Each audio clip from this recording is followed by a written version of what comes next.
Barcelona is known for their tiki-taka game which destroyed the opponent's pressing with tricky passes in the tightest areas. But the new Barcelona looks different with more direct attacks and individual moments, even making Pep Guardiola furious. Let's see why Hansi Flick's Barcelona is something special. Barca started the game with a 4-2-3-1 structure focused on the double pivot and the attacking midfielder. City pressed to deny Barca central options. Barca's central pivots are the smart initially, and the two centre backs are pressed, forcing them to play into City's pressing trap. Barca's centre back evaded the first pressure by taking the touch into the congested area itself, instead of playing it safely back. A bold approach even in the first minute of the game. Two pivots are tightly marked by one of the City's central midfielders and the striker. So the attacking midfielder drops and is followed by the City's central midfielder. Now the obvious passing option is to play it wide safely. City's midfielder anticipated such a move and started his run to press Barca left back. But Barca was not sticking to any orthodox build-up pattern. Instead, Pablo Torre faked the wide pass and turned inside to the tight space. Now the pivot who was marked earlier recognized the space and Torre picked him with a disguised pass. This space was available because Kovacic, City's other central midfielder, was pinned by the movement of Barca's pivot. Barca made it clear in the first minute itself that they wanted to play through the middle, even if it's risky. Now the press is broken and they could have progressed to the opposition half using wide outlets. But this brings yet another interesting approach as the wide player is asked to tuck inside and attack the space between the fullback and the centre back, which means Barca wants to take the shortest path to the goal. The centre backs were tracked and thus Barca reset their shape, and City continued to still go back. Barca wants to penetrate the block instead of going wide, so their free centre back drives to invert pressure to access the half space. Again we can see that Barca is compromising wide outlets to keep the position in the tight areas. Barca resets the ball to again play it through City press the third time in a span of just 30 seconds. Though it was dispossessed, their intentions were pretty clear, and this same central penetration led to the first goal which started in the Barca half. Casado, the central midfielder, gets the ball and finds Pablo Torre who played it back. City is maintaining a mid-block with two lines of four. Barca keeps on picking the central options to draw opposition out of their shape. So City is matching up Barca midfield using their three midfielders. The constant movements are disrupting their marking duties. Pablo Torres' free role is spinning both City pivots, allowing Casado to find space. The ball is played wide, and Barca has a perfect shade to access to all key areas. However, they played back, and City is pinned to their defensive threat. Barca switches to the wide left back to move the opposition, but Man City is still in a good shape. The right centre back is the one who breaks the line again as he easily picked Casado, who equipped the half space. Still, Barca opted to play it back, as for some reason they just wanted to attack through the middle. The right back made a pivot switch, so Barca resets it.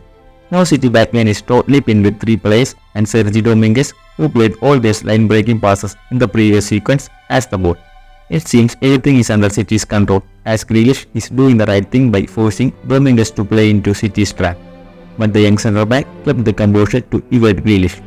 Casado, who was marked by Kovacic, made a blindside movement to receive free.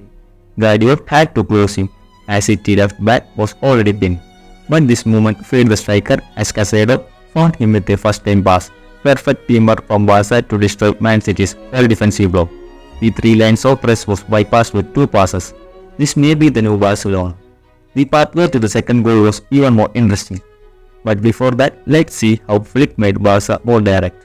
The main reason Barca was able to execute their attacks to the center is primarily due to the use of their classic tiki-taka, but in a different way. Barca overloaded the center to provoke press and then bypass it by short and quick passes. Barca centre back inside event and the ball is in air. So City pushed up to face a mistake, but with a player close by, the pressure was easily bypassed. Now it's a chain of events as another centre player dropping to space is picked, who is then pressed, which creates space for yet another centre player to run into. The complete exposure of a backline is done with 5 passes, and that too from a 50-50 aerial duel. Now it's left for the striker to finish.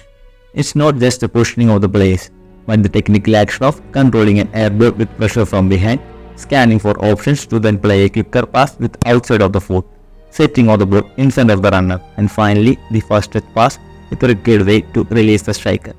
Barca did not hesitate to go low if they could find the target man in space. To create that space, they used their midfielders to disrupt opposition blocks. Centre back has the ball, who keeps it using the sole of the foot to invert pressure.